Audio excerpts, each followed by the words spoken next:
சொந்தம் அல்லாதவர்களுக்கு சொந்தமானவரும் சொந்த காரணக்கர்த்தராகிய அவர் நாமத்தை நினைக்கவும் துதிக்கவும் செபிக்கவும் கேட்டு அவர் அருளுகிற இரட்சிப்பையும் நன்மையும் சுகந்தரிக்க வந்திருக்கிற உங்கள் யாவரையும் வீண்டு வரப்போகிற இயேசு கிறிஸ்துவின் நாமத்தில் அன்புடன் வாழ்த்தி வரவேற்கிறேன்.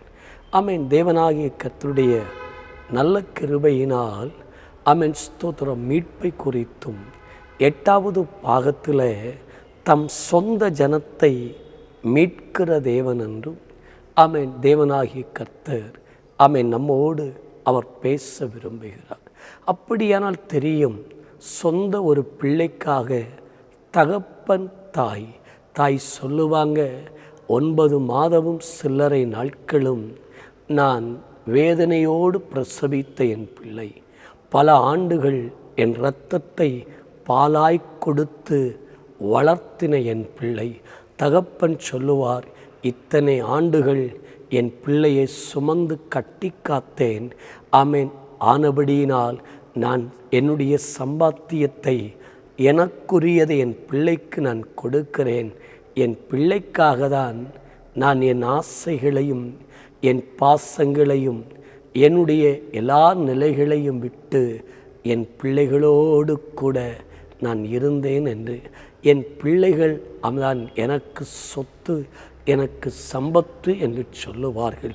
அப்படியானால் வாசிக்கிற 1 பேதுருவின் புஸ்தகம் 1ஆம் அதிகாரம் 9ஆம் வசனம், நீங்களோ உங்களை அந்தகாரத்தில் நின்று தம்முடைய ஆச்சரியமான ஒளியினிடத்திற்கு வரவழைத்தவருடைய புண்ணியங்களை அறிவிக்கும்படி தெரிந்து கொள்ளப்பட்ட சந்ததியாயும் ராஜரீகமான ஆசாரிய கூட்டமாயும் பரிசுத்த ஜாதியாயும் அவருக்கு சொந்த ஜனமுமாய் இருக்கிறீர்கள். எப்படி?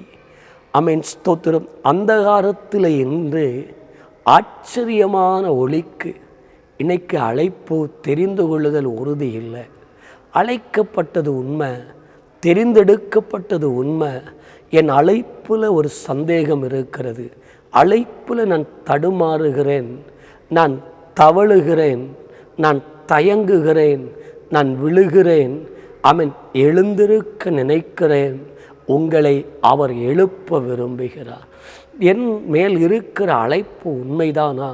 தேவன் என்னை தெரிந்து கொண்டது உண்மைதானா என்பதை ஆமென் யோசிக்கிற சந்தேகிக்கிற உங்களை பார்த்து அவர் சொல்லுகிறார். காரணம், நீங்கள் என்ன நிலையில் நீங்கள் ஸ்தோத்திரம் இருந்தீங்க என்பதை மறந்தீங்க. இன்ன நிலையில் நீ விழுந்தா என்பதை நினைவு கூர்ந்து மனம் திரும்பு. அப்போ நினைவு கூறுகிறவன் மனம் திரும்புவான். அவன் மனம் திரும்புகிறவன் நினைவு கூறுவான். மனம் திரும்ப மனதில்லாதவன் நினைவு கூற மாட்டான். அவன் நினைவு கூறாதவன் மனம் திரும்பவும் முடியாது. அவன் பேதுருவை பார்த்து இயேசுவானவர் சொன்னார், சேவல் கூவதற்கு முன்னே நீ அவன் 3 தரம் என்னை மறுதலிப்பார். 2 தரம் கூவும், அதற்கு முன்பாய் 3 தரம் என்னை மறுதலிப்பாய். பேதுரு சொல்லுகிறார், நிச்சயமாய் அது நடக்காது, அது சாத்திய கூறு. ஆமென். அது ஸ்தோத்திரம் அசாத்தியமானது எல்லாம் என்று சொன்ன பேதுருவுக்கு அது நடந்தது. இதுபோல தீர்மானங்கள், பிரதிஷ்டைகள் எடுத்தோம். அந்த பிரதிஷ்டையும் தீர்மானமும் நமக்குள் இருக்கிறதா? ஆமென். சேவல் கூவினது. ஆமென். பேதுருவை ஆண்டவர் திரும்பி பார்த்தார். ஆமென். அவன் மனம் திரும்ப ஏதுவானது. இந்த ஆண்டும் இந்த நாட்களிலும் ஆண்டவர் சில 5 அறிவு உள்ள மிருகங்கள் மூலமாக, அவன் பறவைகள் மூலமாக, பட்சிகள் மூலமாக, இளஜாதிகள் மூலமாய் கர்த்தர் நம்மை நினைவு கூறவும் மனம் திரும்பவும், சில நெருக்கத்திற்குள்ளாகவும், சிலது நம்மை கூவி அழைக்கவும், சிலது நம்மை திரும்பத்தக்கதாகவும் திருப்பத்தக்கதாகவும் ஆமென் வருகிறது. அது எதற்கு? ஆமென். தேவனாகிய கர்த்தர் நம்மை அழைத்த அழைப்பு தெரிந்து கொள்ளுதலிலே நாம் ஸ்திரப்படுவதற்கும், தாவி நிற்கிற அனுபவம், அவன் விலகி அவன் தவளை தன் வாயினால் கெடுகிறது போல நமக்கு நாமே கேடு வருத்திக் கொள்ளுகிற இந்த கேடான அனுபவத்தை, கேடான பாதையை, கேடான சூழ்நிலையை, கேடான சிந்தையை கேடுக்குள் ஆக்குகிற எல்லா வீண் நடத்தைகளிலிருந்தும், வீண் யோசனைகளிலிருந்தும், வீண் நினைவுகளிலிருந்தும், வீண் சிந்தைகளிலிருந்தும், வீண் ஆலோசனைகளிலிருந்தும் நாம் விலகி வருவதற்காக ஆவியானவர் நம்மோடு திருவுள்ளம் பற்றுகிறார். நாம் கவனிக்கிறோம், அந்தகாரத்தினின்று ஆச்சரியமான ஒளிக்கு நேராய் வளைத்தவருடைய புண்ணியங்கள். அப்ப எந்த நேருக்காய் அவர் அழைத்தார்? ஆச்சரியமான ஒளி. அப்போ இந்த ஆச்சரியமான ஒளி நம்மில் இறங்கி வந்தபோது நம்மில் ஆச்சரியம் நடந்தது, நம்மில் அதிசயம் விளங்கினது. நாளுக்கு நாள நாம் ஆச்சரியத்திற்குள்ளானோம். அதிசயங்களை காண பண்ணினார். போகிற இடங்களில், வருகிற இடங்களில், பேசுகிற இடங்கள், நம்மிடத்தில் வருகிறவர்கள் நடுவில் ஆச்சரியங்களும் அடையாளங்களும் அற்புதங்களும் இந்த ஆண்டு, இந்த நாட்களில் மறுபடியும் கர்த்தர் இழந்த கிருபைகளை, இழந்த வரங்களை, இழந்த சந்தோஷத்தை, சமாதானத்தை திரும்ப தரவும், அநேகரை ஆச்சரியங்களுக்குள்ளாக்கவும், அநேகருக்கு மகிழ்ச்சியை கொடுக்கவும், அநேகரை மறுபடியும் கர்த்தர் தன்னிடமாய் திருப்புவதற்காக, ஓ தேங்க்யூ ஹோலி ஸ்பிரிட், ஆண்டவர் நடத்த விரும்புகிறார். ஆண்டவர் நடத்த விரும்புகிறார். மறுபடியும் அந்த வெளிச்சம் பிரகாசிக்க, அந்த ஒளி பிரகாசிக்க, உலகத்தில் வந்து எந்த மனுஷனையும் பிரகாசிக்கிற ஒளி, அந்த மெய்யான ஒளி, அந்த மெய்யான ஒளி பிரகாசிக்க போகிறது.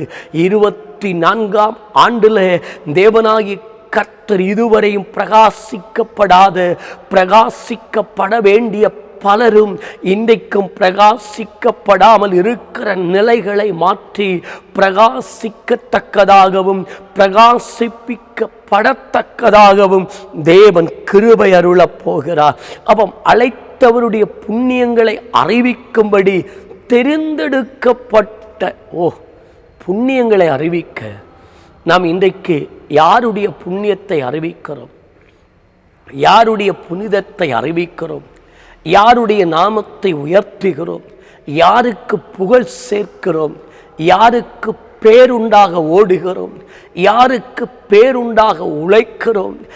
நம்முடைய நாவிலிருந்து வருகிற வார்த்தைகள், துதிகள், ஸ்தோத்திரங்கள், நம்முடைய அறிக்கைகள் தேவனுடைய புண்ணிய நாமம் உயருவதற்காய், தேவனுக்கு புகழ் உண்டாவதற்காய், தேவனுக்கு கனம் உண்டாவதற்காய், தேவனுக்கு மகிமை விளங்குவதற்காக தான் தேவன் நம்மை அழைத்தார். தேவன் நம்மை வேர்திரித்தார்.